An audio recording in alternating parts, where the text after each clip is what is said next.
In May 2003, two men boarded a Boeing 727 at an airport in Africa, started the engines, and flew into the sunset without clearance, without communication, and without ever being seen again. No distress call, no radar trace, nothing.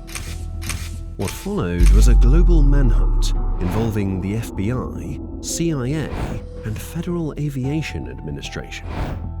But 2 decades later, the plane's fate remains one of aviation's darkest mysteries. Chapter 1: The Ghost Plane of Luanda. The story begins at 4 de Fevereiro International Airport in Luanda, Angola, a place heavy with humidity, dust, and history. The nation was still reeling from a 27-year civil war. The airport was chaos: traders, cargo, old jets rusting in the heat. Among the relics sat N844AA, a weathered Boeing 727-223, once part of the American Airlines fleet. It had been parked there for over a year, stripped of its seats and repurposed as a makeshift fuel hauler. The jet was now a silver shell under the African sun, grounded by unpaid airport fees totaling nearly $4 million. The plane belonged to Aerospace Sales and Leasing, a small Miami-based company run by Maori Joseph. The 727 was supposed to help deliver fuel to remote diamond mines, but the deal collapsed. Angola's bureaucracy, combined with shady partnerships, left the plane stranded and forgotten. Enter Ben Charles Padilla, a 50-year-old American pilot, flight engineer, and mechanic from Florida. He was known for resurrecting dead planes, machines that others had written off. Padilla arrived in Luanda to get the Boeing flight ready, hoping to ferry it back home. Assisting him was John Mikel Mutantu, a 51-year-old Congolese aircraft mechanic. The two men had spent weeks working under the sun, refueling systems, repairing hydraulics, checking engines. It wasn't glamorous, just sweat, determination, and endless paperwork. Padilla knew the 727 well, but flying one required a 3-man crew. He was just one man with a mechanic by his side. Then came the night of May the 25th, 2003. As dusk fell, airport workers noticed movement around N844AA. The jet's lights flickered on. The engines began to spool up. No flight plan had been filed. No radio call for clearance came through. In the control tower, confusion turned to alarm as the 200,000-pound airliner began to taxi. The 727 rolled awkwardly. Its turns were wide, uneven. It looked clumsy, as if guided by someone struggling to control it. Controllers made repeated calls to the cockpit. Silence. The engines roared to full thrust. The plane accelerated down the runway, lifted into the orange-gold sky, banked southwest toward the Atlantic Ocean, then switched off all lights and its transponder, the beacon that tells radar who and where you are. Within minutes, the blip vanished from radar screens. The ghost plane of Luanda had taken off and disappeared forever. Chapter 2: The world starts looking. At first, no one could believe it. A commercial jet had just been stolen. But when it became clear the plane was gone for good, panic spread fast.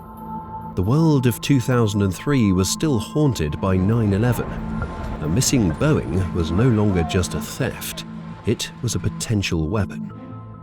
The US government reacted instantly. The FBI, CIA, Department of Homeland Security, and State Department launched a full-scale multi-agency investigation.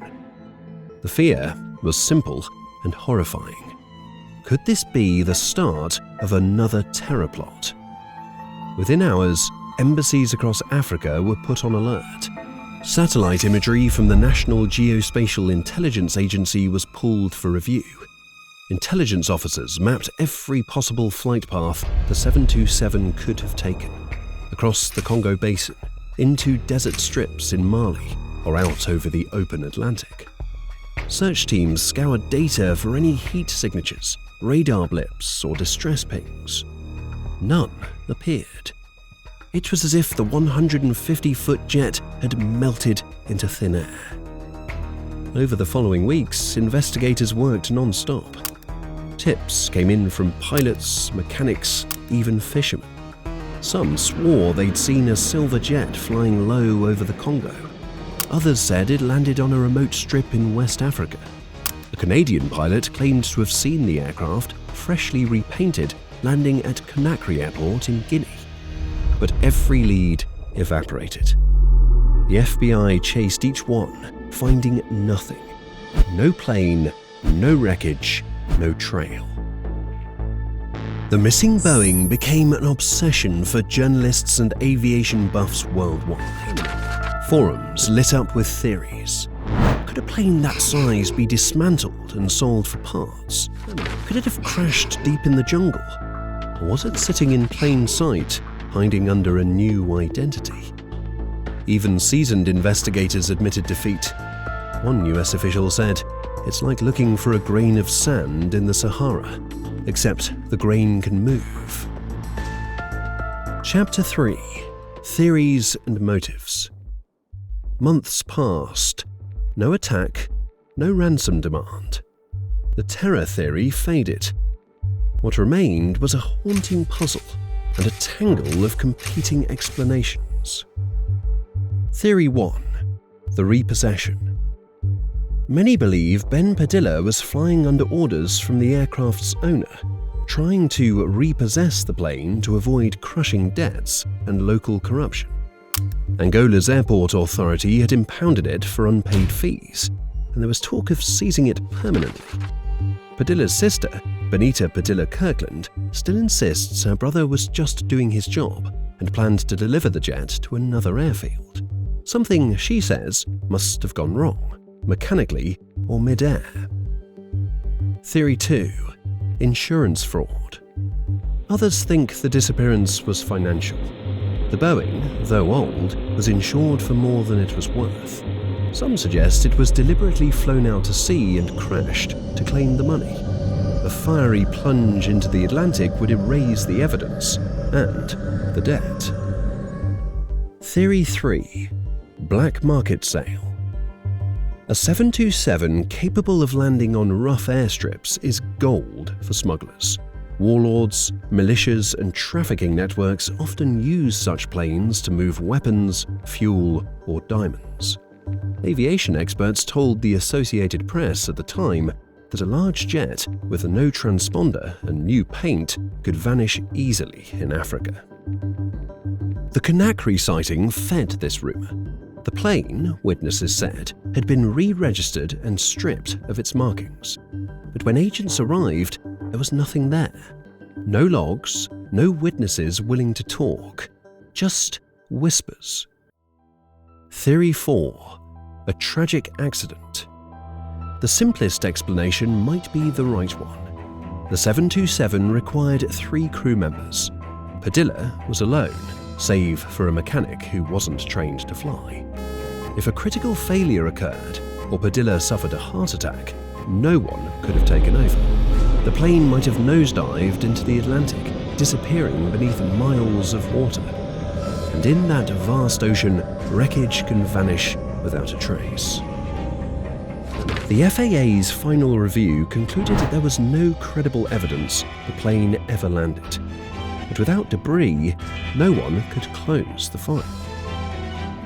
Chapter 4: A cold trail in the African sky. 22 years later, the trail remains cold. No piece of fuselage, no human remains, no serial number, nothing.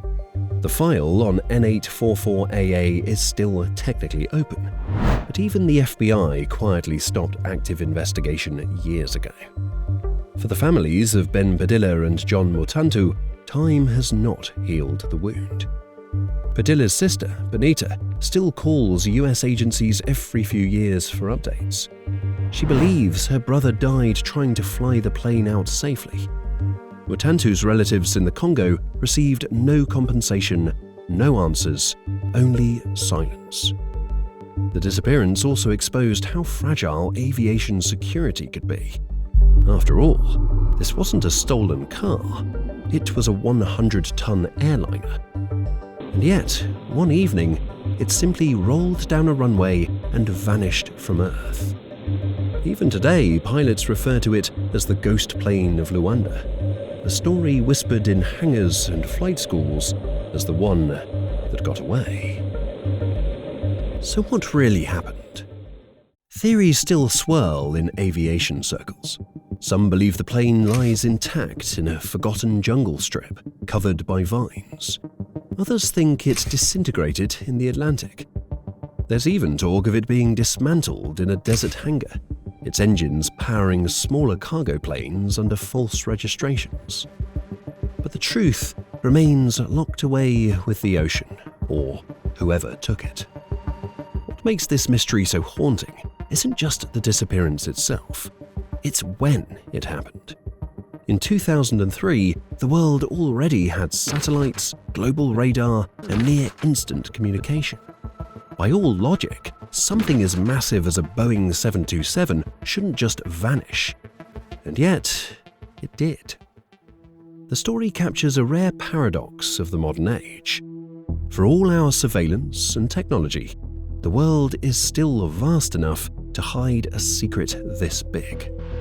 Somewhere between Luanda's rusting airfields and the endless Atlantic, the trail of N844AA dissolves into myth. To this day, aviation experts call it the plane that should not have disappeared. But disappear it did. And until someone finds a wing, a wheel, or even a whisper of truth, the ghost plane of Luanda will remain the world's last great aviation mystery.